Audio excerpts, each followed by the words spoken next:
What is up, YouTube? Matt McKeever here, and we've got a special guest, Kasey Wong. Hey, Kasey, how are you doing? Good, man. How you doing? Doing well. So I know people were really excited to get you on the channel. They want to hear what you've got going on in 2022. I think I maybe spooked some of the audience by selling a lot of my real estate. So we thought it'd be great to bring you on and talk about what you guys have going, because not every real estate owner has sold all their holdings. So I think there's still a lot of opportunities coming Yeah, into 2022. So before we start talking about the market in general, maybe where we see prices going and interest rates and all that good stuff, why don't you yeah, just kind of give us an update on what's going on in your world with real estate investing? sure. The last probably couple years since I've been on your channel, we've actually acquired some pieces of land in Toronto, and also another 29 unit in Kitchener. Overall, we still see it very strong. Like Ontario is a very strong market. Supply and demand is still out of whack in a way that we don't have enough supply to meet the demand. Once COVID, how we see this is that once COVID sort of dies down, it will eventually, just like anything else, any bad story or storm or anything like that, it will come to an end, and you have to be prepared for it because there will be some opportunity during the storm. There's going to be an opportunity. You have to go through, look through the opportunities, look through the deals. There's a lot of, if you look through 100, well, our kind of numbers are, you look through probably about 100, you probably look at 10 of them that looks decent, 3 of them that you may actually put a offer on, and you probably just get one. So there are deals out there. It's just in the core, probably in Toronto GTA, it's getting very expensive. But there is some land deals. I'll talk about that as well. There is deals in Kitchener-Waterloo, Cambridge that we just purchased literally 4 months ago, or is it 3 4 months ago? We're January right now, and we bought it in November. So yes, how we see the landscape overall, it's still very strong.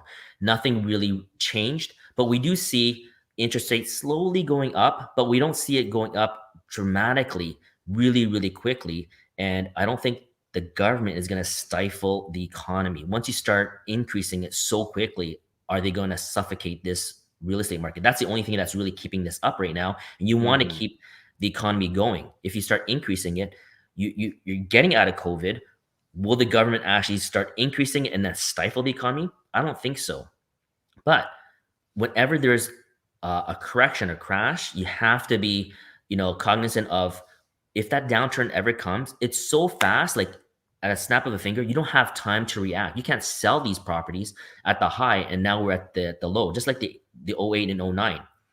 Now let's go back. Like, even when my parents, I told this story before, my parents bought a property. They were like geniuses. They weren't really, but let's say they're genius, okay? That they actually bought a property in Greek town. It was a triplex, and they bought it dirt cheap. I think they bought it like 100 grand, 120 or 130,000. Yeah. Triplex. I told this story before, and literally over just a year or maybe a year and a half, and it went up by 90,000, and they sold. Now, hindsight's 2020. We're in 2021 right now. They sold it in 1989 or 1988, just before the correction, the huge correction. But just imagine if you held it now, how much would a triplex be worth, right? And how much cash flow would Yeah. they have and help their retirement? So looking over the long term, like Matt, you know, you sold off your portfolio. That's fine. I always say I'm the other side. I'm always in the belief is that you always have to hold. If you sell, you have to upgrade. You have to put it into a different property, into something better, something bigger, and hold it for the long term, because that's what's going to generate you monthly income. Everybody lives on income per month, so giving up that golden, that goose that lays a golden egg, you need that income. But Matt, you're in a different situation. You moved up north. We talked about that before, just on a personal call. But Mm-hmm. you made your nest egg right now, so you can afford to step back. And you know what? This allows you in any kind of real estate. Once you've gained that capital or that nest egg, you can do what you want. You can call the shots. You're the boss of yourself, right? You don't have to. People don't have to say you got to be there Monday to Friday, 9 to 5, right, for that paycheck.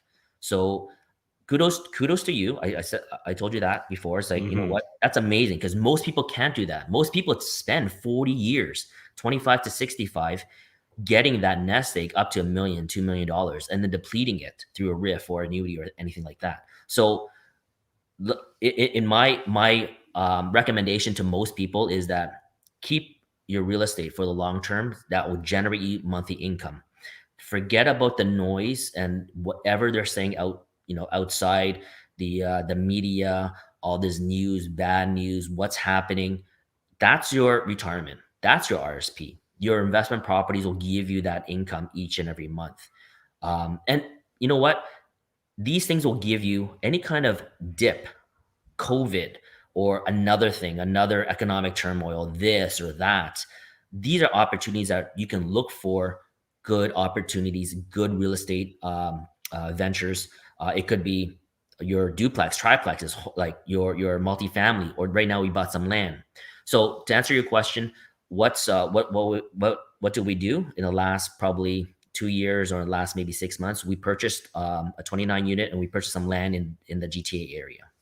So. Yeah, appreciate you breaking that down for us. And just want to hit upon that point of, the idea of selling and then looking to upgrade or reinvest. I think now more so than probably in the last, at least several years, it's important that you have your money working for you, right? Especially as we see inflation creeping up and things of that nature. I think it's really important people be putting their money to work. So, curious, and I know I got lots of questions from the audience on Instagram and YouTube asking about why or how come you guys are now focusing a lot more on development or buying raw land. So do you mind just kind of exploring that? Is that the nature of where returns are now? Is that just you guys and your business model evolving as a combination of both?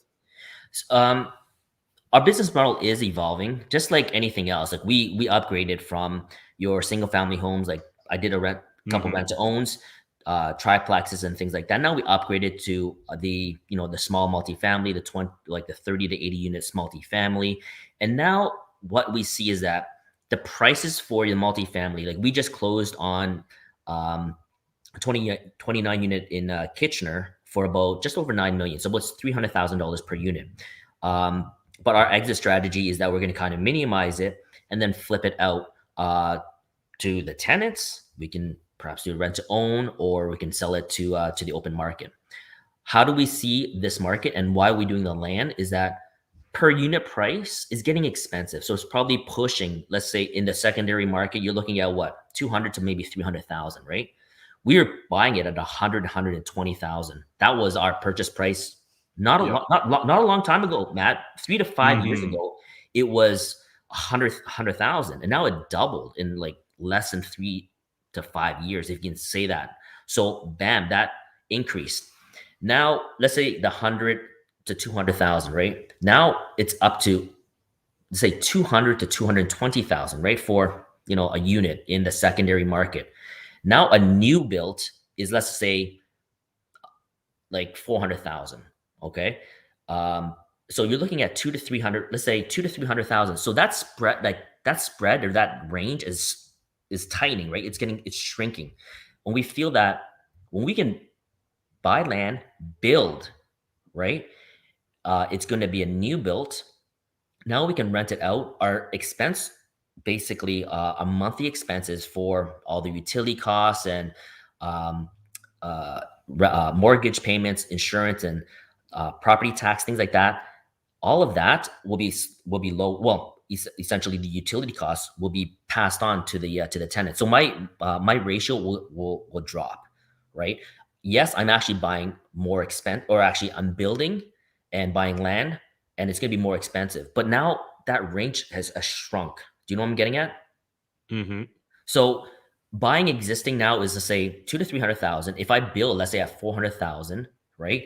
Whatever that price is, if I'm going to keep that for the long term, that's going to be a lot better, because everybody is buying right now in the secondary market, even in the downtown, like even in the Toronto market, they're pushing prices really high. Yeah. So let's say Capri just bought, I think it was a building in St. Clair. I'm not sure if you felt the news. This is only like 3 months or 4 months ago, and they actually bought it for 700,000 per unit. Oh wow! Yeah. So if you think about all the REITs out there, all the institutional investors, they're buying these as well. right? They have to deploy money, what they have, right? Investors that invest in REITs, they need a return for like the REITs need a return. They they have to get something. They can't be sitting on cash, right? So they deployed. It was near Yonge and St. Clair's, 700,000. You can probably look it up per unit, and the rents weren't significantly high, right? So now in the GTA area, you're looking at that price point, right?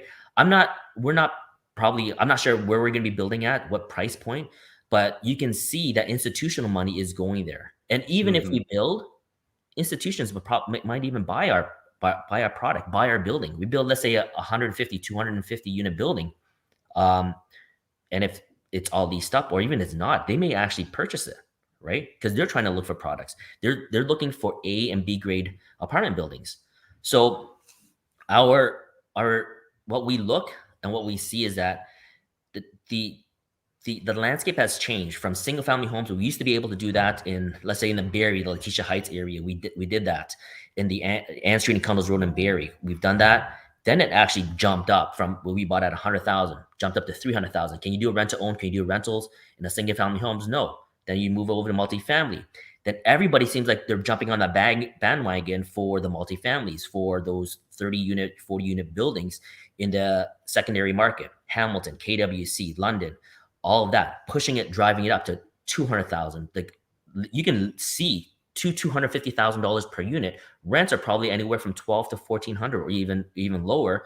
And then you have to drive it up, right? That value add, you got to drive it up. Now we see everybody flooding into that market. Now let's do something different where we're buying at good value. These are pieces of land that are in strategic locations. So we're buying it at Yonge and Steeles, Kennedy and Steeles, Jane and Tesson, Whitby. We're trying to close on something at Bloor and Ossington, right across from the subway. These are strategic properties, land that we can build. And even if we get the zoning for those pieces of land, we can probably flip it out as well. Maybe a developer wants to purchase it. So there's that we limit the downside risk, is that we see these pieces of property, prime location, and then worst case scenario, we can sell these pieces of land, move the papers around in a way that you get zoning, get the density up for those pieces of land, and that value increases, and then we can sell it off. So how I see it, overall landscape, is that everybody is pushing those prices up per unit.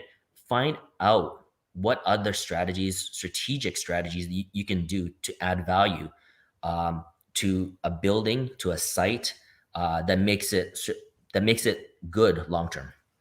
Yeah, really appreciate you sharing that, Kasey. And I know whenever we do an update video, whenever someone hears of a new strategy or kind of what you guys are up to, they immediately wonder, should I be doing that as well? So if you don't mind just kind of high level touching upon it, if you were starting over today, right? Let's say you're 25, 35 years old, maybe you haven't, got into real estate yet. Would you start off again the way you did originally? Would you be immediately trying to chase these big deals?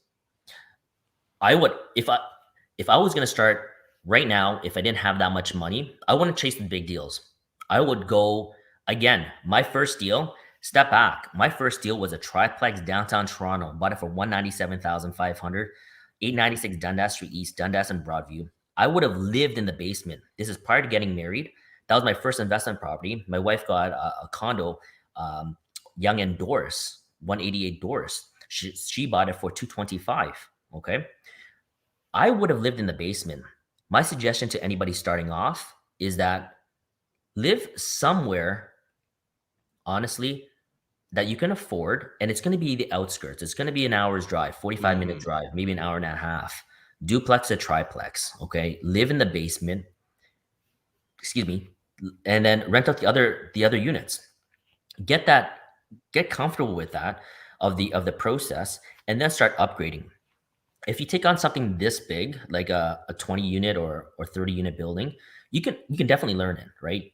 It's just that it multiplies it by the amount of tenants, contractors, problems. You may have a full-time job. You not be able to handle all those pieces. So my suggestion, right, like if you're going to start off as a younger investor, get something that you can easily manage, and it's going to be outskirts. You can't really afford Toronto anymore, but there's nothing wrong with it. There's nothing wrong with secondary or tertiary type of markets out there.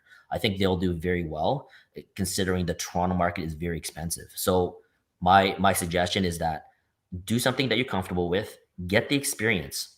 Investors want to see experience Hmm. and they want to be comfortable with it. It's like, oh, it's a touchy feely. Hey, do I like this person? How do they seem? Do they have the experience? Would I give 50,000, 100,000, and do I feel comfortable with letting my money go and having this person run with my, work my money, work that investment property and do it for the long term? So everybody, honestly, they're looking for experience. Lenders will basically search me and do a background check on me, right? They've done that. Yep. Bankers actually, stepped into my properties and I had to show them what we have done, what How we're you doing, manage it. how Yeah. we manage it. So again, experience, you have to learn your ropes. You have to put in those dues and get that experience. So my suggestion for the younger, going back to your question, get something that you can easily manage. Yeah, appreciate that. And again, it's important to understand that's the way I got started. That's the way you Mhm. got started is house hacking. And Yeah. we don't need to, go down the whole story, but for anyone that's brand new to maybe the YouTube channel or hearing your story, Kasey, it's important to understand you guys were house hacking for a very long period of Yeah. time. And it's really that it's not only developing, those savings, but also just that practice of delayed gratification, right? That's Yeah. so key here when we're talking about real estate investing. Yeah, yeah, exactly. So let's talk about quickly. I want people to see where we came from. Is that when we rented, when we bought our first quote unquote house, we moved into near Yonge and Steeles, Yonge and Finch area.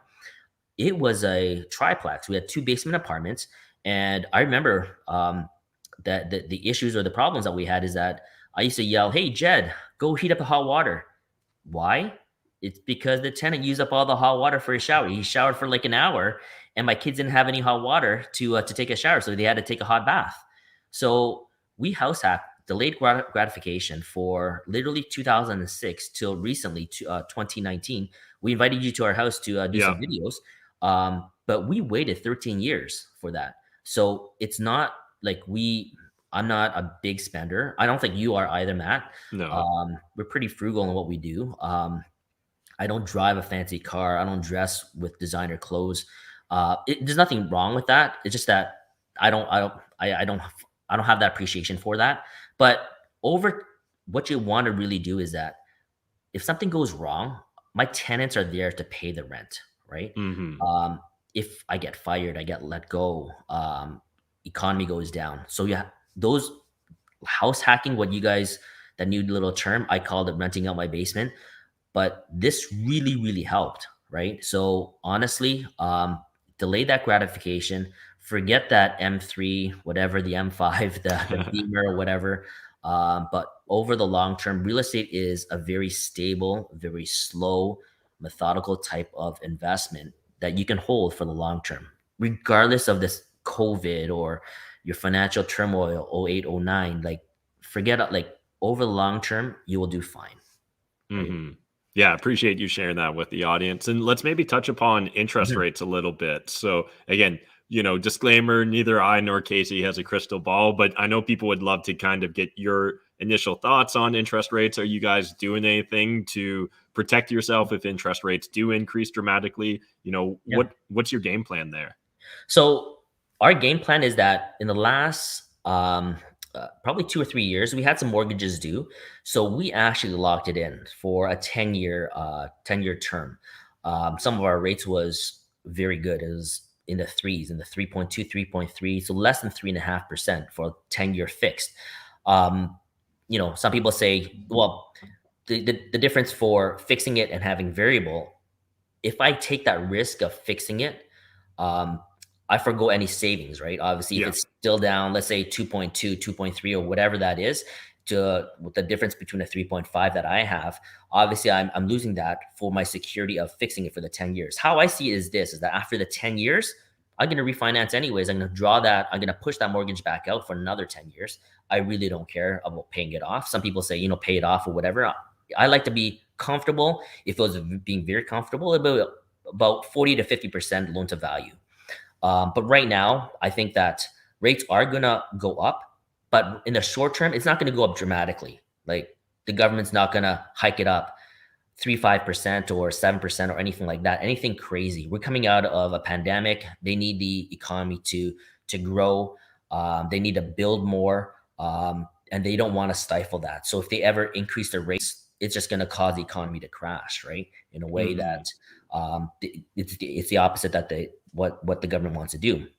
So if you're comfortable with locking it in, that's how we see it at with Jed and I, and sort of how we forecast is that it could bump up a bit, but let's just lock it in. These are our stable assets, the apartment buildings. So let's just lock it in, and then the new ones, once we stabilize those apartments or what are new builds, then we'll lock those ones in as well.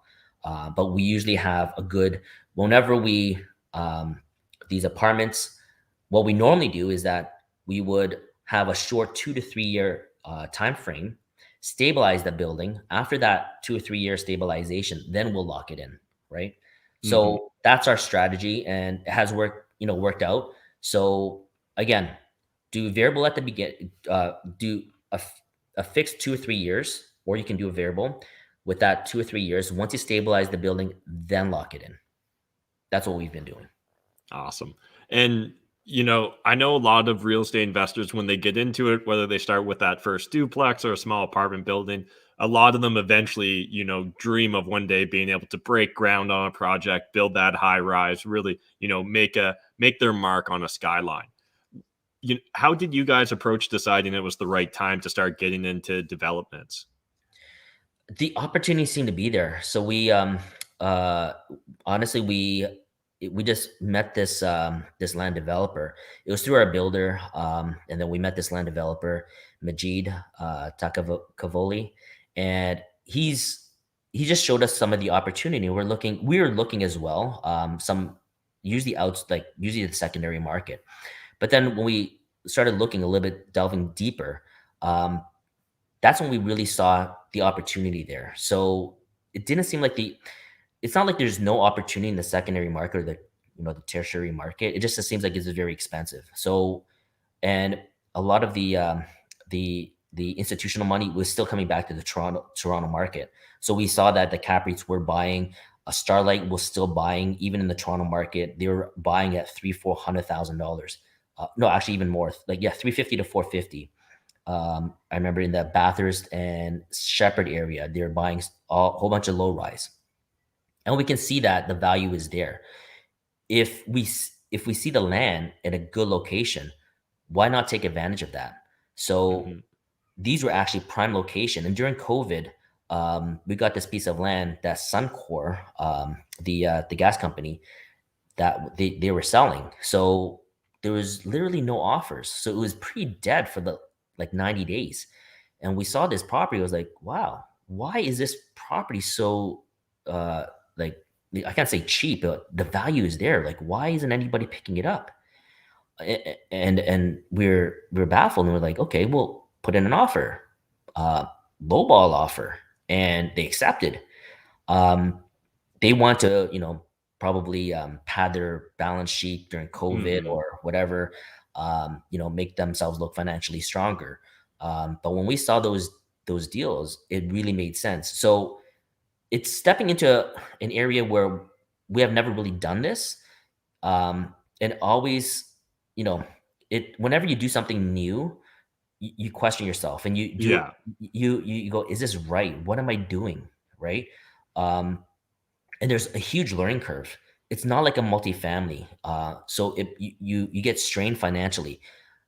To be honest with you, multifamily is a lot easier, right? Hmm. If I want to give advice to most people, most investors, is that multifamily is probably the easiest way to get going, because right when you close, right when you get the keys, you get rent every Yeah. month, right? You don't have to raise um, all the money to do the land to do land development, and it's it's difficult because sometimes the cities municipalities don't see your vision, right? Hmm. They don't give you the density. So you have to, be political. You have to go through all that. So that's something that I leave it to my developer to do. He's the expert, and obviously he'll be better. Like he's better than what I would do, right? So we have a good partnership with our developer, and he runs with this, right? So again, everybody, like, take a look at the opportunities out there. Um, there's always opportunities, to be honest with you. Finding the right investor that would, you know, that you can collaborate and partner up together. That's the difficult part in a way, because they want to see what you have done. They always want to see your past deals, where you're Hmm. going, where your projections are, right? And you have to honestly, you have to have a good team behind you. Yeah. Um, your team is crucial. Like we have a good CFO, we have a good land developer. Jed's good at what she does. I'm good at what I do, but you have to have that good team, right? Yeah, really appreciate you breaking that down for us, Kasey. And I'm just going to hit a couple questions that were in the Mhm. comments as well as from some DMs I got on Instagram. One of the first questions was just when we're often talking about real estate, you're often talking about Toronto or kind of the greater Toronto area as well as southwestern Ontario. Is Yep. there a reason why you guys don't go east of Toronto? I know that there's lots of investors out by, Oshawa, Whitby, Kingston area. What's your general thoughts on east of Toronto? Honestly, it's great. The only thing when we were looking at the time, they didn't have a lot of multifamily, and the ones that we are particularly looking for, so the 30 to 80 unit buildings. But honestly, that's a great market. The only thing I didn't like about Oshawa was that it seemed like it was just one industry base, like because of GM. And I like they're getting more diversified. I understand that Hmm. back then, this is you have to remember, I started in 2003. So in 2003, when we were looking everywhere, we Yeah. looked at that market. We looked at Hamilton. We looked all the way to Barrie, Innisfil, or is it Aurelia? So we looked at those markets. But at the time, the opportunity just, hey, we had that 10plex in Kitchener. We had um, Hamilton buildings, the two 8 units, the 12 units. So we looked at everywhere, and then we just, the opportunities came. We looked at it, and it seemed like those were the best opportunities at the time, right? So there's nothing wrong. Like the east side is great. Okay, the building, the GO train station there, going all like literally all the way east, right, up to Hmm. even Peterborough, I believe. 407 is being expanded. So if you guys are investing in that area, there's nothing wrong with the east side. So the Durham region is very strong. I have no problems with that. Just that we've never you want to group your holdings together. If you're gonna divest the ones that's too far. We only have like a house in Barrie, a house in Hamilton, and things like that. But we've held that for a while.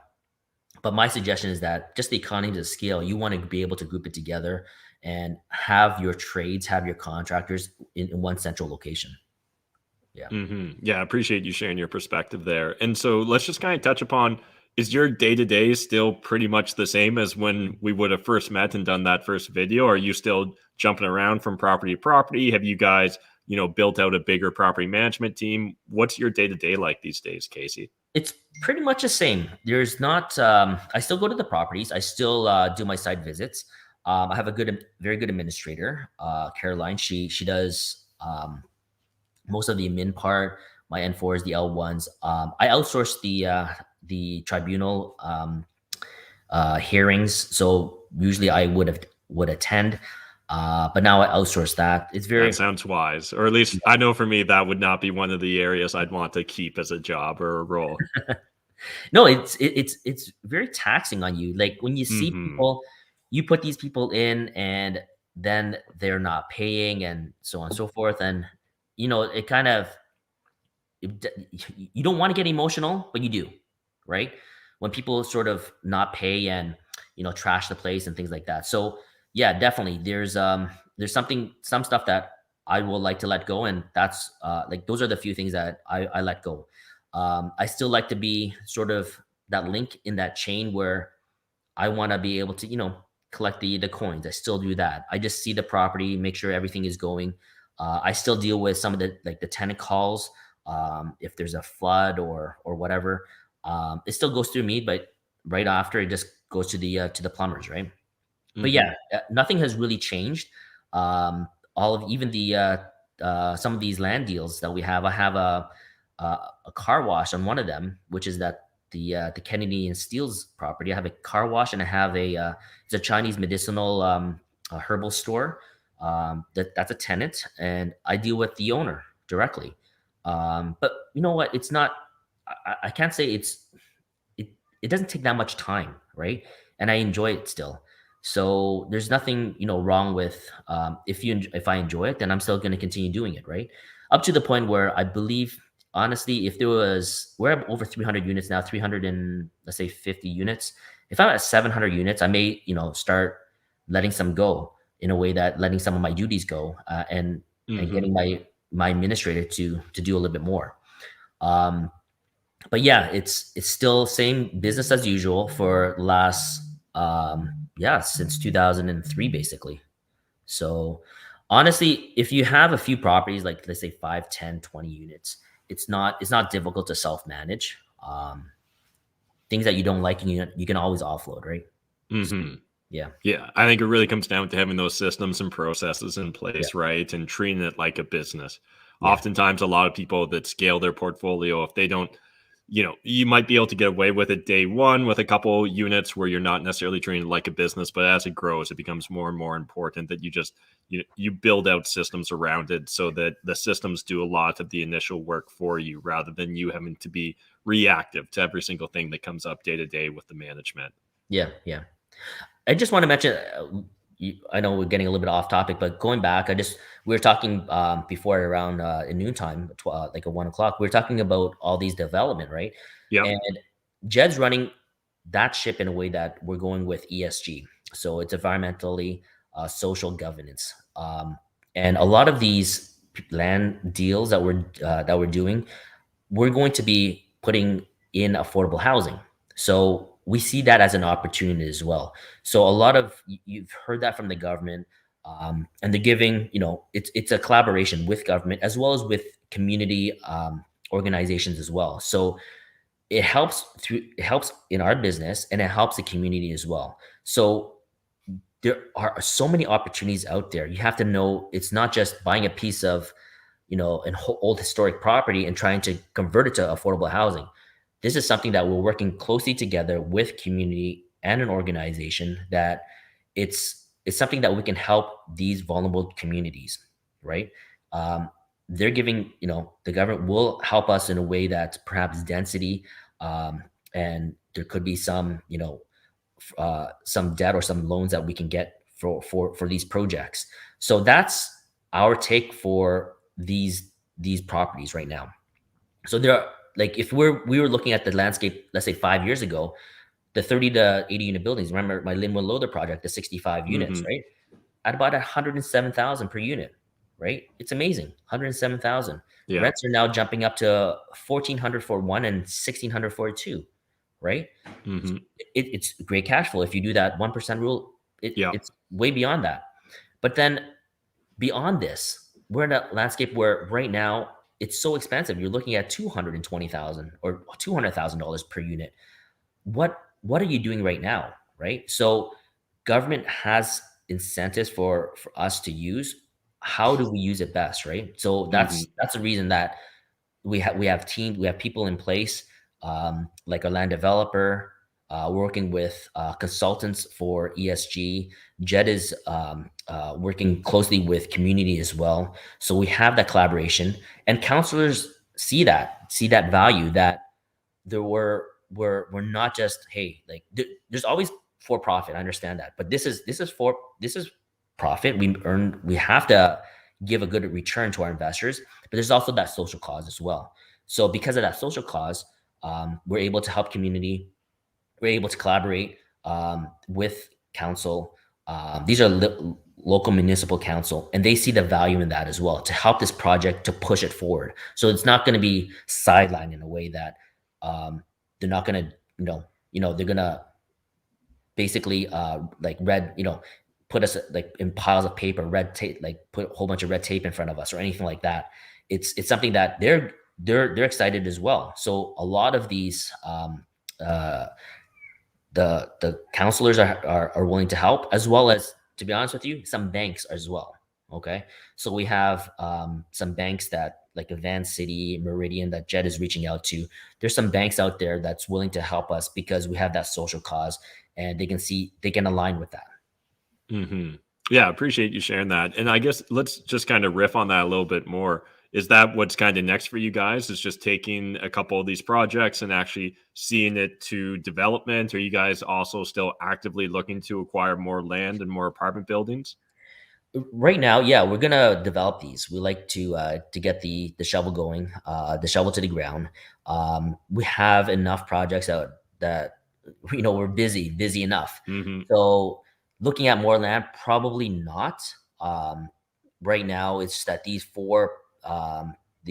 four prominent locations is enough for us for the next probably 3 to 5 years. So yeah, we're definitely like right now. But yeah, if people come to me and say, "Hey, land," it has to be an amazing deal. Has to be an amazing deal for us to look at it, right? But you know what? Even on the flip side, let's talk about um, you know, whenever you have something that, like, everybody talks about these great deals, but there's always bad things that happen. Like, I know, like, Matt, I'm not sure, like, every deal is never the same. I had people that Hmm. want to steal these deals. I had lenders that lend to take.